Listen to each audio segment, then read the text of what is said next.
Good afternoon. We're going to bounce around among a bunch of different topics today. I'm joined by the woman to my right who needs no introduction, the Commissioner of the Department of Health, Judy Persicelli.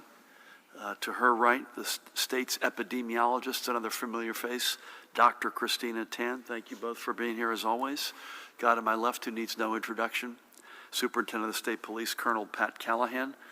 We have an APB out for the Director of the Office of Homeland Security and Preparedness. Jared Maples does not appear to be with us. Judy, you're going to have to track that down. Good afternoon, everyone. First, I must wish everyone a very happy Arts in Education Week. One of the reasons we're home to the #1 public schools, bless you, in the nation is because we were the first state ever to ensure universal access to the arts. So no matter what your artistic talent may be, you can let it shine in New Jersey, and our hats are off to all the arts educators across the state. On a far more sober and somber note, today also marks the 1-year anniversary since the disappearance of that blessed gal, 5-year-old Dulcie Alvarez, from a park in Bridgeton. Law enforcement, and I know Pat knows this well, and Dulcie's family continue their search, and all of us are hoping and praying for her safe return home. Anyone who has any information is urged to call the New Jersey State Police at that number, 609-882-2000, extension 2554. Again, I want to repeat that, 609-882-2000, extension 2554. Please keep that gal and her family in your deepest prayers and be on the lookout for her for a safe return. Next, going to the other end of the spectrum, on Monday night we saw perhaps our most extreme, which is saying something, by the way, an egregious display of knucklehead behavior in Seaside Heights, set off by a group of YouTube pranksters who succeeded in getting the notoriety they wanted, but obviously don't deserve. The scene of hundreds of young people, my team says nearly 1,000 by some counts. I had even well north of 1,000, Pat, from other sources, crowded around a corner in Seaside Heights, largely unmasked, definitely not social distancing. It's exactly the type of situation we cannot have. It was irresponsible from top to bottom in every respect. And these so-called influencers need to be taken to task. And New Jersey was just the latest stop on their tour of willful negligence for public health in a pandemic. Moreover, the local police resources that were needed to disperse the crowd were substantial. And I know the state police also got involved to keep traffic and other things moving.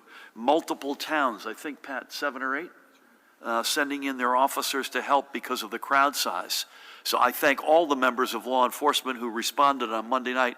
And by the way, they were put in harm's way, particularly when you look at these crowds. You cannot help be close and up close with folks when you've got something like that.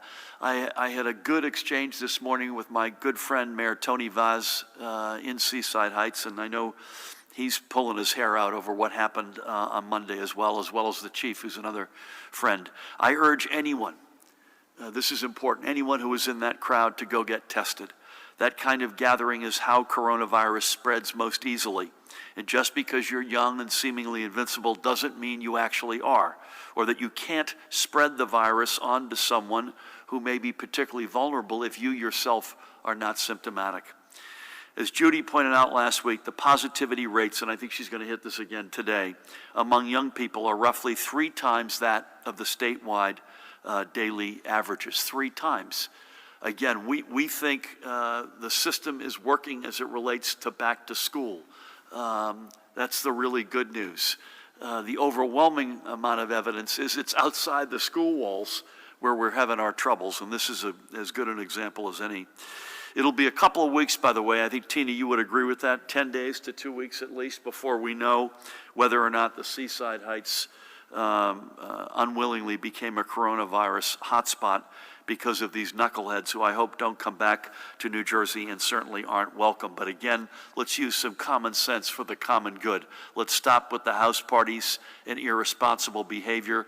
Let's get back to what we know works. And by the way, you can have fun. Just please be outside wear something on your face and stay as far apart as we are here. That doesn't mean you can't have a good time, but we can't see more of that. Okay, moving back to better news. Yesterday, the Department of State announced that because of all you all have been proactively doing and responding to the 2020 census, New Jersey's current self-response rate of 68.1% is the highest we have achieved in the past 4 censuses going back to 1990.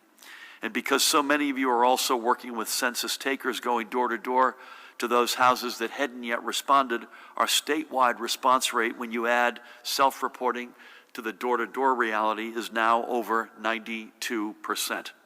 There are still at least 15 days left to be counted, so if you have not yet done so, take a moment to go to 2020census.gov and get counted. And the more people who self-respond online, the fewer doors census takers have to knock. But again, congratulations and thanks to everyone who has responded and made this a record year. Next, and staying with the Department of State, I want to reiterate a message put out yesterday by our terrific Secretary of State, Tahisha Way, regarding this year's election. As Secretary Way noted, most New Jerseyans have received a copy of this mailer from the United States Postal Service in their mailboxes. But to be clear, this is a broad-based mail piece that is not specific to New Jersey's election. So several points. First, you do not need to request a vote by mail ballot. One will be sent directly to you, assuming you're registered. Secondly, you do not need to worry about return postage for your ballot. The ballot you receive will include a return postage paid envelope. And third, if you choose not to, you don't even need to use the Postal Service to return your ballot. As we've said many times, you could drop it at any of the secure drop boxes in your county. And by the way, check your county clerk's office for the location of a lockbox closest to you. You can also hand your ballot in to one of the poll workers at your local polling place on Election Day, or you can do none of the above and walk up and vote in person on Election Day using a paper ballot. We have done everything possible to make voting easier and safer given the challenges we are facing from this pandemic. And don't forget, if you need to register to vote, you can now do so online at elections.nj.gov. That's elections.nj.gov. The registration deadline is October 13. Next, switching gears again, the list of states from which travelers to New Jersey are being advised to observe a 14-day self-quarantine period was updated yesterday. The 30 states and territories in red have over a 7-day, Judy, rolling average, either more than 10 new cases of coronavirus per 100,000 residents or a daily positivity greater than 10%. And again, these are either or, but they're 7-day rolling averages. Please visit covid19.nj.gov/travel to learn whether you should be self-quarantining and to fill out the Department of Health's travel survey. And by the way, that goes for visitors to New Jersey and New Jerseyans who have visited one of those states and have returned. With that, Judy, let's look at our overnight numbers. We are reporting an additional 447 positive test results for a combined total of 197,792 since our first case was confirmed on March 4th. That's the second day in a row over 400. We haven't had a 400 day in a few, and now we've had 2 in a row. Would love to get your thoughts on that, Judy and Tina, when you get the mic. The positivity rate for all tests recorded on September 12th was just over 2.06%. Statewide rate of transmission is flat over the past several days at 1.06. In our hospitals, as of last night's report, there were 462 patients being treated, and that broke down 226 are known COVID positive, 236 were persons under investigation pending the return of a test result.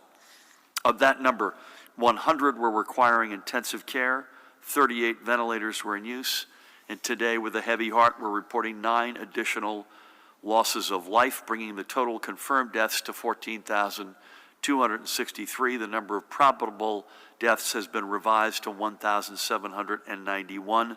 That, by the way, is an increase of 2 over the past week.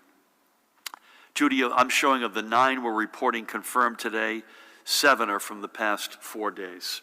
And again, at the risk of apples and oranges, our hospitals reported 13 deaths yesterday. Again, those are not in the COVID confirmed numbers, but we want to give you a sense of what the spot reality looks like. Now, as we do every day, let's take a couple of minutes to remember a few of the blessed New Jersey souls we have lost. We begin today by remembering Dave Rivera. And David is one of those whose death is still listed as probable, as he was unable to receive a test before his passing, and the entire family later tested positive for COVID-19 antibodies. David lived in Glen Rock, but he will be forever tied to the family restaurant he inherited from his father at the age of 20, and that which he would run for the next 40 years, Victor's Maywood Inn, which in 2013 was rechristened Maywood's Twin Door Tavern. Through his restaurant, David became part of the backbone of the community, not just Maywood, but throughout Bergen County. Everyone who entered felt like family, like they knew David and knew they could rely on him and his staff to provide for a great meal. Dave was only 60 years old and still had so much more to give back to the customers he loved, and still had so much more to give, especially for his own family. So he leaves behind his wife, Cindy, with whom I had the great honor of speaking on Monday, and daughters Christina. Christina's a junior in the hospitality school at Cornell University. I think the nation's, if not the world's, finest hospitality school. And Victoria, with whom I had the honor as well of speaking with on Monday, who just graduated from Ramapo and is now working with Mom. He also leaves behind stepsons Daniel and Ryan. He is further survived by his sisters Maria, Rita, and brothers Frank, Victor, and Joseph, along with 8 nieces and nephews. Speaking to Cindy, we had a long conversation, not just about Dave and his legacy and the restaurant and her daughters, but can you imagine the double reality of losing a loved one, as they did with their dad and husband, and running a restaurant in the middle of this awful pandemic.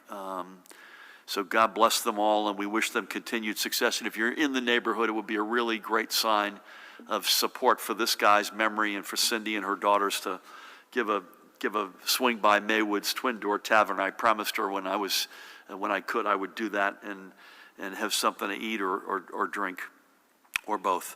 We thank David for feeding Maywood's community and being a central part of that community across 4 decades. May his legacy of hospitality live on, and may God bless and watch over him. Next today, we remember a couple, Stephen and Jane Raitt of Bloomfield. They were married for 53 years, and COVID-19 took them both in the span of 2 weeks. They had spent most of their married life in Michigan, where Stephen was an entrepreneur and sales executive. Jane was a New Jersey gal. She was a native born and raised in Newark and a graduate of Fairleigh Dickinson University. And she was an entrepreneur in her own right and sales executive, as well as a teacher and career coach. And in fact, as a teacher, this is a really cool one. In 1971, I believe, pregnant with their son, Jason, there was a law in Michigan, Judy, that said if you were showing a bump, you could no longer teach. She challenged that law. It was overturned, and her victory remains on the books today in Michigan. They settled when they got back to Jersey in Bloomfield in 2016. They both took to retirement, enjoying time with family and friends. But Jane, ever active, became a volunteer and community activist, including helping create a dog park in West Bloomfield. And she was an active member of Temple Shir Shalom in West Bloomfield, and later Temple Ner Tamid in Bloomfield. Her kids told me when they did the online Shiva, more than 500 people participated. They leave behind their daughter, Marnie, who's in New York City, and their son, Jason. And I had the honor of speaking with each of them on Monday. And Jason, also Jason's husband, Kelly, along with their grandson, Jesse. And Jane is survived further by her sister, Judy. Jane would have celebrated her 77th birthday yesterday. Stephen's birthday would have been October 12th. And by the way, they met at Tanglewood in the Berkshires in western Massachusetts, and I'm not making this up, when Stephen literally on his way, I guess, to get a drink or something, literally tripped over Jane. And that's the beginning of an extraordinary relationship.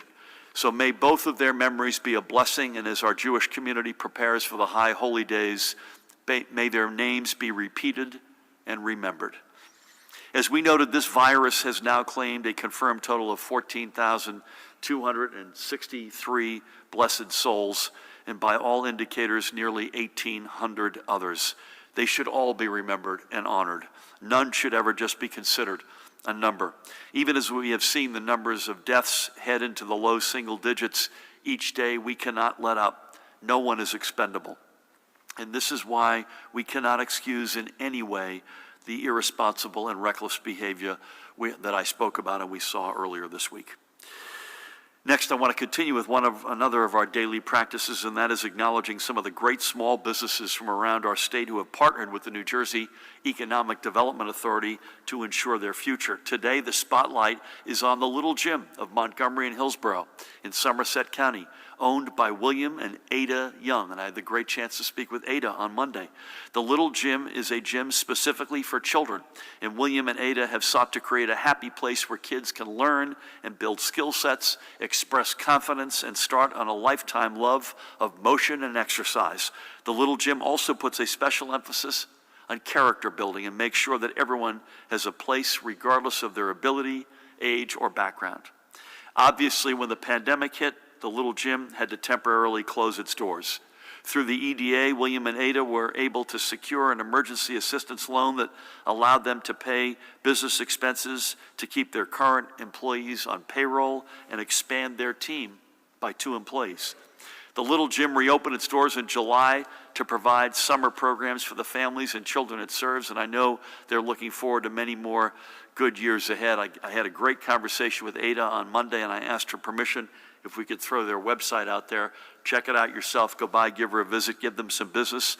It's thelittlegym.com, thelittlegym.com, and then when you pull that up, you punch in their zip code, which is 08844, 08844. Good luck to Ada and William and the whole team there. Finally today, I want to note the passing of an American hero who was a proud part of our New Jersey family. Tuskegee Airman Malcolm Nettingham of Scotch Plains passed away on Monday at the age of 101, just 2.5 weeks shy of his 102nd birthday. He joined the Army in 1944 and was selected to integrate a radio communication class in the Army Air Corps, what later became the United States Air Force. He trained at Fort Dix as a radio operator and a gunner aboard a B-52 bomber. He was honorably discharged in 1946 and went on to have a 32-year career in the electronics industry. In 2007, he was presented with the Congressional Gold Medal by the late Senator, another World War II veteran and dear friend of ours, Frank Lautenberg. But in fact, Frank was the last World War II veteran to serve in the United States Senate. He was also a man of great faith. Malcolm was a member of the Metropolitan Baptist Church of Scotch Plains. Modest time as a parishioner there, as a congregant. He was a member there for 96 years. And we know that his faith has been rewarded. Malcolm was profiled by Star Ledger columnist Barry Carter, another giant, when he turned 100. His words on that day, and by the way, repeated by his daughter Debbie to me on the phone, that is Malcolm's daughter Debbie to me on the phone this morning, and one of the secrets to his longevity, and I quote him, "Treat your neighbor as you would treat yourself. Treat your neighbor as you would treat yourself." Boy, that's good advice. Better words could never be spoken, and they have special resonance today. So may God bless you, Malcolm, and thank you for your service to our nation and lifetime commitment to our state. You made us all so very, very proud. With that, please help me welcome the woman who needs no introduction, the Commissioner of the Department of Health, Judy Persichelli. Thank you, Governor. Excuse me, and good afternoon. As the Governor stated, we are concerned about transmission of COVID-19 among our younger population. We are continuing to see case numbers climb among young people. Many of these cases and clusters are a result of parties and social gatherings. Although generally symptoms associated with COVID-19 are milder in children compared with adults, we do see more severe cases and even deaths in this population. A CDC study released yesterday examined 121 deaths among individuals under the age of 21. 70% of those deaths were aged 10 to 20. More than 40% were among ages 18 to 20. 74% of these deaths were among Hispanic and Black children and adolescents. 75% had underlying medical conditions such as asthma, obesity, neurologic and developmental conditions, and some cardiovascular issues. This study demonstrates that those under 21 are still vulnerable to COVID-19. The deaths examined showed a disproportionate impact on those age 18 to 20, a disproportionate impact on racial and ethnic minorities, and on individuals, youth with underlying conditions. However, all young people should be taking precautions to protect their health and the health of others.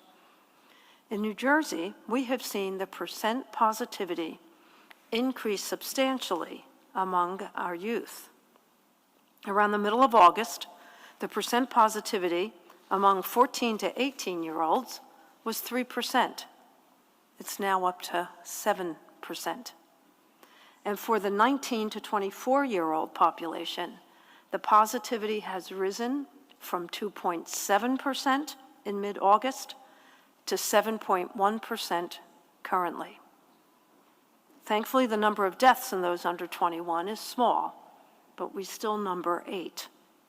But about 71% of those deaths are among those ages 18 to 20, and the majority of these individuals did have underlying conditions, which is similar to what the nation is experiencing. With schools and colleges reopening, this is just a reminder, please take this virus seriously. Now is not the time for indoor parties or large gatherings. These activities allow the virus to spread. We need your help to stop the transmission in our state. Stay at least 6 feet apart from one another. Wear a face covering. Wash your hands frequently or use hand sanitizer with at least 60% alcohol. And if you feel sick, please stay home. Moving on to my daily report, as the governor shared, our hospitals reported 462 hospitalizations with 100 individuals in critical care and 38% of them on ventilators. Thankfully, there are no new reports of multisystem inflammatory syndrome. In children, our cases remain at 57. The governor reviewed the new cases and deaths in terms of race and ethnicity. We are seeing the same percentages: white 54.1%, Black 18.3%, Hispanic 20.3%, Asian 5.5%, other 1.9%. The state veterans' homes numbers remain the same, and the state psychiatric hospitals, the numbers remain as I reported previously. The percent positivity as of September 12th in New Jersey as a whole is 2.06%. The northern part of the state reports 1.36%. The central part of the state, 2.69%. The southern part of the state, 2.45%. That concludes my daily report. As always, stay safe and remember, for each other and for us all, please take the call. Thank you. Judy, well said. And again, as I said earlier, the system is working inside the walls in our schools, and that's a good thing. And I know that you and the local health authorities are staying all over any data that we see. It's the stuff that's going on outside of the school walls that is our concern. You know, I'm not going to make a prediction here, but I defer to you all. We're not remotely close, and I don't know when we'll get there, of packed congregating around a bar, either inside in a bar or a restaurant, right? We're not close to that. So what makes people think that a house party is any different than that? Because that's what that is, right? And we got to avoid that like the plague. Thank you also for always shining a light on the enormous inequities that this virus has uncovered. Jared Maples is with us, and in fact, I should have known this. We were kidding sending out an APB for you earlier, but it's good to see you. You all had pulled together an election security meeting, including with state and local and county stakeholders, so thank you for that. That's something we take, obviously, deadly seriously. Pat, you got a lot on your plate. Compliance, I know you had a chief's call yesterday. You've got another call coming up tomorrow. We had the Seaside Heights reality. We got weather. We got forest fires. By the way, the smog that we're seeing around the state is actually from those fires on the West Coast. Hard to believe, but we've got 10 of our best out there fighting away. Take it away, please. Thank you, Governor. Good afternoon. With regard to EO compliance, to the governor's point, with regard to packed bars, the Blue Ribbon Inn in Hillside owner was cited. Police responded to a noise complaint and found more than 25% capacity, patrons unmasked and not socially distanced, so that the owner was cited. Seaside Heights, obviously the governor referenced 8 subjects were cited for various charges, mostly disorderly persons, from the throwing of bottles and rocks at police officers. We did have a call yesterday with law enforcement just to gain the municipal perspective from EO compliance and various responses. Really is generally pretty quiet around the state, with the exception of those few pop-up parties. We do have a call. Director Maples, the Attorney General, and myself have a virtual meeting tomorrow with all of our federal law enforcement partners, as well as the major city police chiefs and some other police chiefs. It's generally a quarterly meeting, but we're getting them tomorrow together. Certainly, EO compliance will be one of the issues on the agenda. The 10 Forest Fire Service members are on the line as we speak. I'll keep knocking on wood that they're doing safe and helping California out. Sally is currently battering the Gulf Coast. We do have one member from OEM down there assisting the incident support team down there. We do have Teddy, which we think is following Hurricane Paulette out to sea, which we're keeping our fingers crossed on that. And we continue to monitor the EMAC requests that come in from around the country. And as we discussed on Monday, Gov, where we can support without draining our resources, we're known probably around the country as the most supportive state in the entire union, from Hawaii to Texas to California to Florida to Puerto Rico to Virgin Islands. When the bell rings, we typically do go, regardless of the request. So we continue to monitor those, Governor. Thank you. Amen. And to repeat something that we said on Monday and you alluded to, it could be folks who are at the front line, at the point of attack, as task force was. One was in Louisiana a few weeks ago, as our forest fire brothers and sisters are as we speak. Or it could be a supportive, logistic or other supportive role that allows that particular state or some other state's resources to free up to do a different task. That's right. Even the one I saw this morning was for a public information officer, yeah, to assist with the release of information to keep the public informed. So in any of those capacities, we are, if we can help, we certainly will. Amen. And again, we've got the only thing we got to balance is we got to make sure we've got a full cupboard in case we get hit with some sort of a natural disaster ourselves. Thank you for that. Thank you all. We'll buzz through. We'll start over here with you, Dustin, in a second, but just wanted to, we're on the regular rhythm this week, so tomorrow will be virtual. I'm going to be traveling around the state a little bit tomorrow, and I think I'll have an opportunity to, in person, with members of the press, to deliver the overnight numbers, Judy, on your and our behalf, and then we'll be together Friday, unless you're otherwise, at 1 o'clock in this room.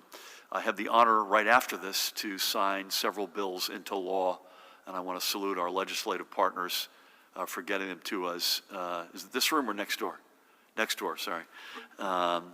Related to long-term care. This is a great example of Judy hired the Manat firm, nationally recognized expert in this arena. They went out, they gave us a bunch of recommendations, some of which we could take on our own, and we have.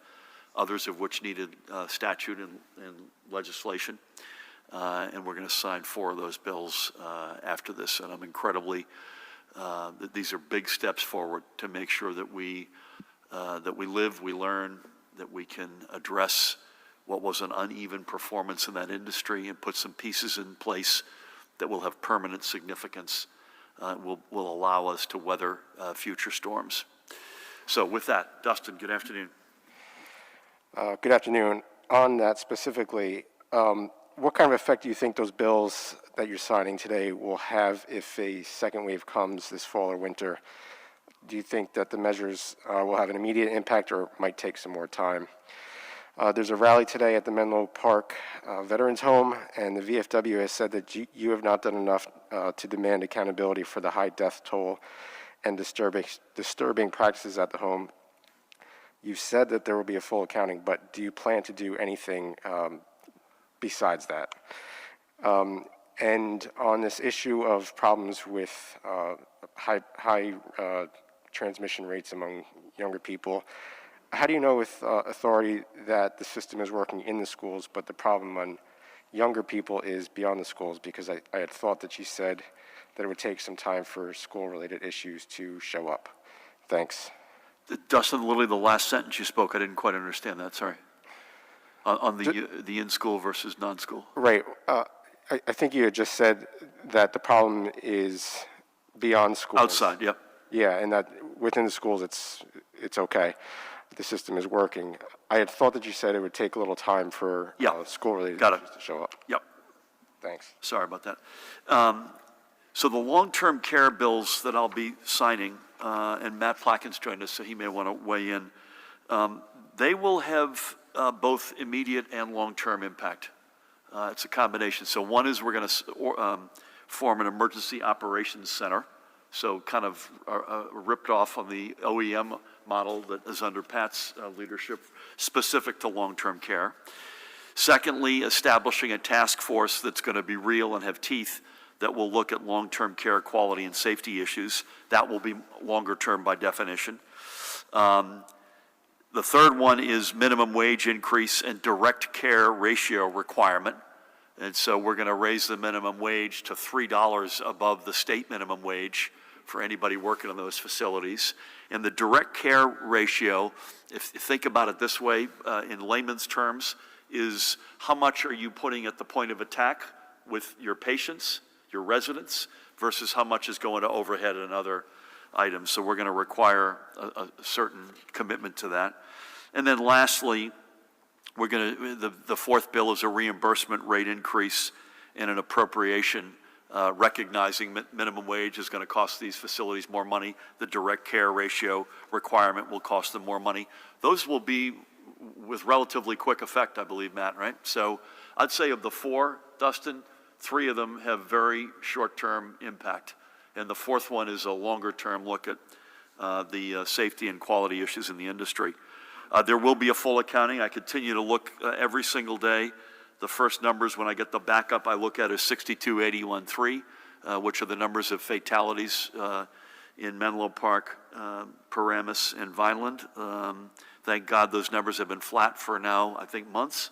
And there will be a full accounting. And I don't blame folks for being upset for 1 second.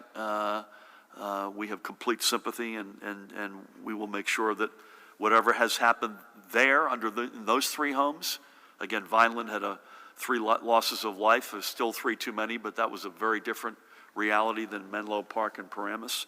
But in the other long-term care facilities that we don't run around the state, of which there are many, many hundreds, we need to make sure we hold the mirror up to them and to ourselves. So what I meant, it is absolutely, I think, fair to say, Judy and Tina, too early to have a complete full accounting. What I meant, Dustin, when the system is working, when a school finds a case, they're following the protocol. I can't say definitively, because as I say, always as we sit here at this moment, we have no evidence of in-school transmission, but I will say there's a couple of situations that are still being tracked down. And obviously, if we determine that there is any, you'll be the first to hear from us. But the system is working in the sense of if there's a case, it's being tracked. Obviously, a bright line between is it an in-school transmission versus something that happened outside of school and someone brought it into school. It's the latter category that's been the overwhelming reality so far in the school year. As I say, Judy, Tina, and team are tracking down a couple of situations that we just want to make sure we understand. But I think overwhelmingly, the steps that are being taken are exactly the right ones when cases pop up. Again, my big plea is don't be on top of each other without face coverings, especially indoors. That's the big source right now of our challenge. And more on all that as we know throughout the course of the week, as always. Brent, good afternoon. Good afternoon. Were you involved with the Big Ten's decision to begin the football season next month at all? Multiple Big Ten campuses are hotspots. Are you comfortable with teams from those places coming to New Jersey to play contact sports? Are you comfortable with with football teams having daily rapid testing when regular students paying tuition don't get that? The stimulus package Congressman Gottheimer released yesterday restricts state and local aid to documented COVID expenses and documented revenue shortfalls. Can you support those restrictions on the aid? Do you think putting such limits on aid could be a compromise to break the deadlock on a stimulus bill and address Republican charges that this is a blue state bailout? Then I have one more, and then Matt Friedman has a question. Given the allegations the head of the Postal Service has made harder to deliver mail-in ballots in time, do you think this mailer that you referenced was sent to further confuse voters about mail-in ballots? And then from Politico's Matt Friedman, a bill to eliminate mandatory minimum sentences for mostly nonviolent drug and property crimes was amended late last month to also eliminate mandatory minimums for official misconduct. The bill's original intention was to reduce incarceration racial disparities. Do you agree with that change? Would you sign the bill with that change in it if it makes it to your desk? The only involvement I had in the Big Ten decision was that Pat and I got a deal that would be able to start at tight end and wide receiver, respectively. No involvement other than I want to give Rutgers a huge shout out. I had a long conversation, I guess, on Sunday afternoon with Dr. Jonathan Holloway, its new president, who's off to a great start. But I had no involvement in that, but we had a really good conversation. And I also want to give a huge shout out to Rutgers for the statement that they put out, which I think gets to your second question, Brent. Who doesn't want to, anyone who loves sports doesn't want to see this happen, right? We want to see football. We want to see, I want to see Rutgers because I think they've got an incredibly exciting program at the moment. Can't say enough good things about that, but it has to be done safely. It has to be done right. I thought the statement Rutgers put out earlier today was really good in that respect. I think we're going to look at our executive orders to make sure that we don't need to tweak it to allow them to be able to both receive traveling teams or to make trips themselves. Got to be done safely. I mean, they said it better than I can. Who doesn't want to get back to seeing football?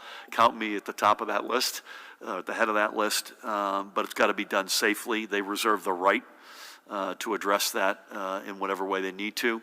And again, if there's anything we need to do to make sure we line up with the proposals, we will do that.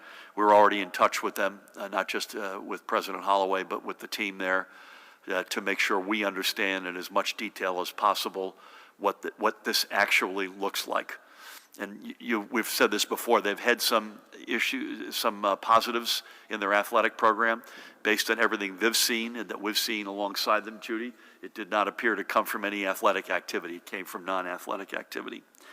I don't think you have a choice on the testing protocol if we're going to do this. That's what you're seeing in other sports. The more publicized examples are the professional teams, but I don't think there's any way around that. Before I move off of that, Matt, anything you want to add to any of that? Okay. I haven't read the specific proposals from the problem solvers. Josh gave me a heads up, which I appreciate. I think he does great work that it was coming and sent a copy to our team, which we're reviewing. I know we need upwards of $20 billion of direct state and local between now and the end of the calendar year 2021. The challenges that we've had with the early rounds of coronavirus funds, CARES Act money, were in fact restrictions or methodologies on how that money could be spent. That has had the effect of hamstringing, in some cases, holding off when people say, hey, you haven't spent the money you've already got. Well, there's a reason for that. Either we have spent it or we've already earmarked it and it's in the process of being drawn down, or for a long time the challenge has been we have not had the guidance that we need to allow us to spend that. So we're all for accountability and transparency. We've set up, I think we were the first state in America to set up an office of transparency and accountability on federal money, so I'm proud of that.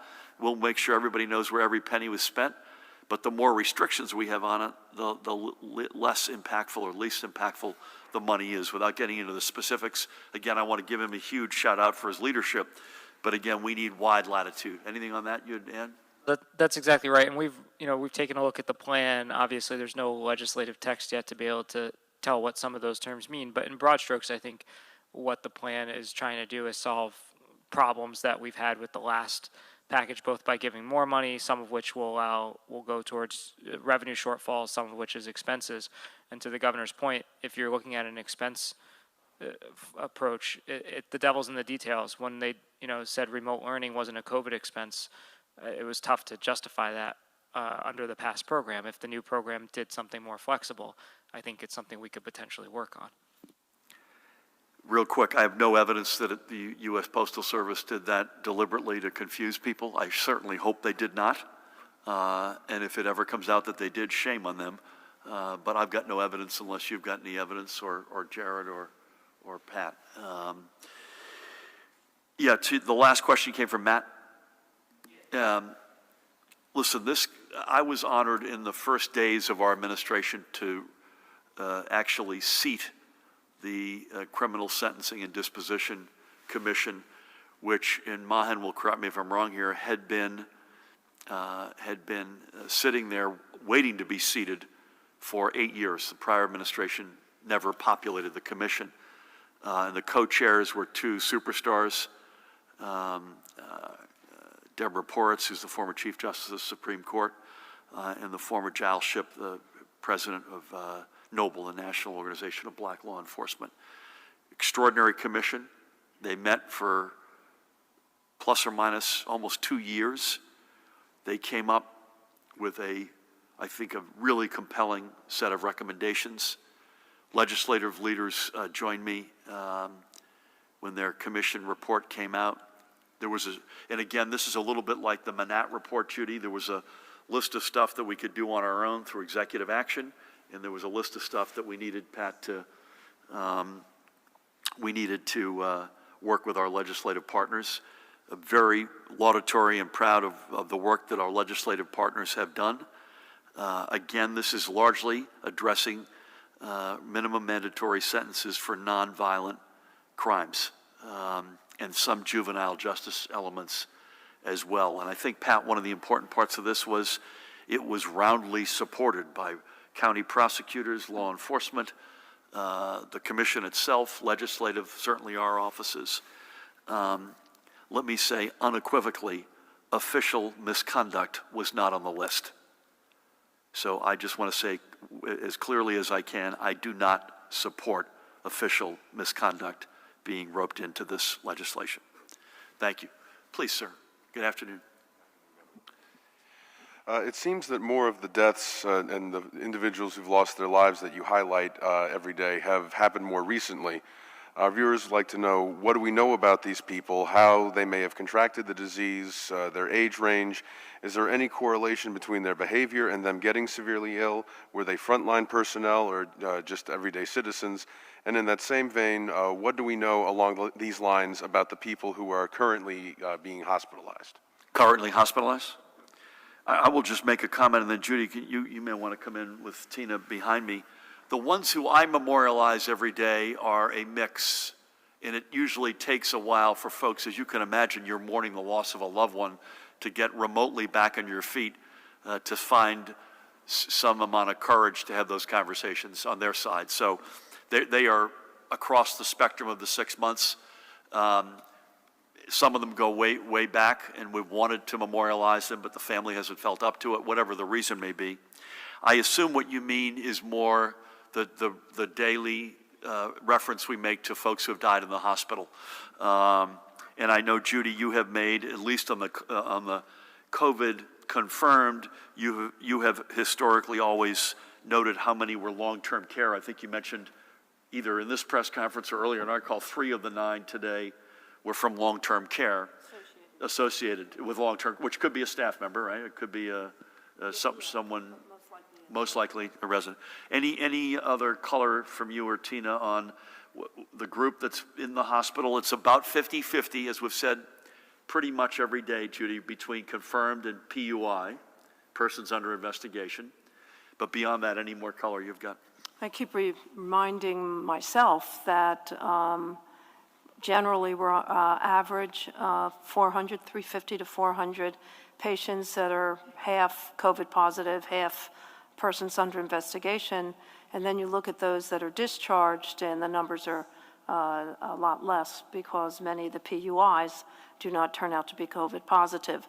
But that's amongst 71 acute care hospitals. So when you break it down, the census in each hospital is quite low as compared to March, April, and May, and going into June, where it was quite high, in the thousands. And remember, at our height, it was 8,300. So, Judy, every loss of life is a tragedy in the families that are living it. But as you point out, when you've got 10 or 12 fatalities across a system of 71 hospitals, right? Yeah. So you've got one every sort of on average, one every 6 hospitals is losing somebody if you're losing folks at that rate. We still have, and this is the cumulative number, sir, so this is not what we report today. We still have, thank God, only 3 people under the age of 18, notwithstanding the concerning data that Judy referred to earlier, who have lost their life, and all 3 of them were under the age of 4 and had significant comorbidities.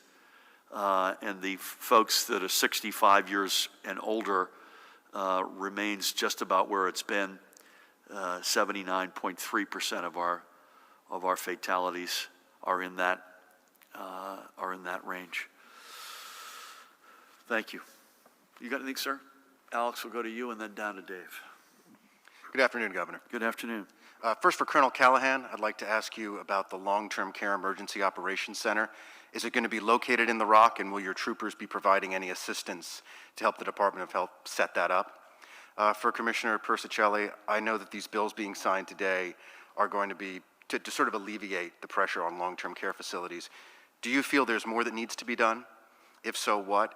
And do you feel that for your department, it's a hindrance that you're very often relying on attestations and essentially taking the word of hundreds of different facilities across the state that they're doing the right thing, putting together plans, putting together PPE? For you, Governor, I have one question from News 12's Walt Kane. The Department of Military and Veterans Services says they fully support the 3 CEOs at the 3 veterans memorial homes across the state. I'd like to know if you agree. And just a question from me, a more general question, if you could give us an update on the Attorney General's investigation into long-term care facilities. You yourself have said before that you believe there were some bad actors, but as far as we can tell, no one's been held accountable. 5 months ago, bodies were discovered in a shed at Andover Subacute. You said you were outraged by that. Why is your administration waiting to hold these facilities accountable? I don't know that we have an answer as to where the operations center is going to be located. Judy has the answer. I don't have the answer, I should say. I don't. The royal we does not have it, but Judy does. we have already set up the Emergency Operations Center in the Emergency Operations Center at the Department of Health, which was established a number of years ago, I think under Commissioner Lacey, to be prepared for a pandemic or something like this. They've already met. They have representatives across the spectrum. Department of Human Services has a seat. The ombudsperson has a seat. I can't go, I don't recall the rest of the participation. It is headed up by Dr. Adenaro, who is our Deputy Commissioner of Public Health, and a emergency room physician. So we've met a couple of times. So I was actually, Judy, before you answer the second question, I was actually in my mind's eye thinking about the bridge between the operations center and OEM. And I think that's going to be virtual in the sense that you all are talking morning, noon, and night, and that things like PPE, for instance, into long-term care facilities. More to be done in long-term care, and how about the question on relying on attestation, which has been a historical reality? We've also, we're in the process of setting up a long-term care division within the Department of Health, which is actually separate from the enforcement, licensing and regulation and enforcement division purposefully. That will be, the job descriptions are written. There'll be a part-time medical director, subject matter experts in long-term care quality and resiliency, and it will be a consulting arm to help the long-term care facilities, particularly with infection prevention, and it will also be responsible for education and training. On the enforcement side, that's where the attestations will be reviewed, and it is a daunting task because there's over, when you put it all together, over 600 facilities, but the team is ready to do that. They're prepared to do that, and prepared from a survey and complaint follow-up process to always check the attestations when they enter a facility. So they'll be checking what the owner and the management is saying they're doing to make sure they're doing it. So we're working as fast as we can. I'd say one other thing. The 4 bills we're going to sign are examples of this. They're not the only examples. Okay, we're establishing an ops center. We're raising minimum wage. We're going to be very clear about funding that goes to the residents, patients versus overhead. We need then that the industry then has to execute on that. So we're establishing a baseline, and then we need execution on top of that. I have nothing else to add on the veterans' homes other than we're reviewing them and taking them very seriously. I did not see the statement, but I'm going to withhold any comment on that. And I would say the same thing, Matt, for the Attorney General's. I'm still outraged by that incident that happened in and around Easter.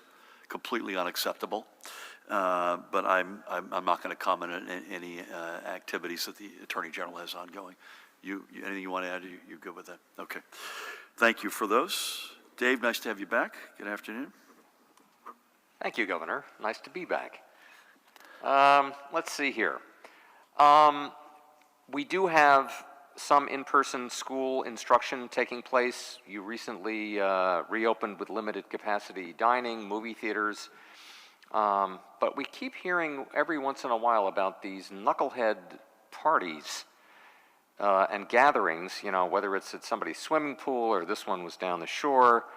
Do you believe this is the biggest threat now to New Jersey in terms of a possible COVID spike coming? Perhaps you and the commissioner, who needs no introduction, could weigh in on that.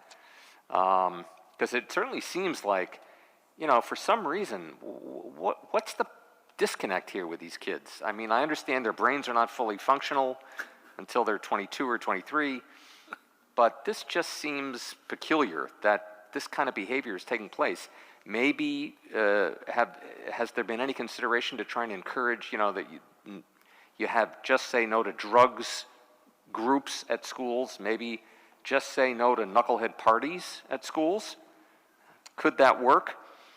And then, Governor, as you're well aware, a federal judge in Pennsylvania recently struck down their governor's pandemic restrictions. What is your reaction to the ruling by this federal judge, who I understand was appointed by the president? And is there concern that this might happen here in New Jersey? Thank you. I had a friend today who said, by the way, that she had evidence of people who had been in hotspot states returning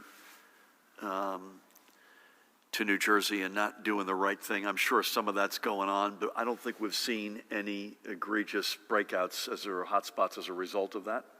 Not that we're necessarily going to know in every case. A lot of balls in the air. So the question is that the biggest threat? I mean, I'm putting aside whether or not the virus itself, as we've said, it ebbs and flows, it undulates. There well could be a second wave.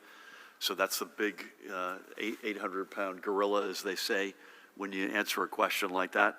It's certainly one of them, because Pat is on this, literally living this every day. We just don't have evidence of people doing the wrong thing, given the openings that we have supported. So we're not hearing bad behavior in gyms or in indoor restaurants, unless I'm mistaken here, or indoor amusement or movie theaters.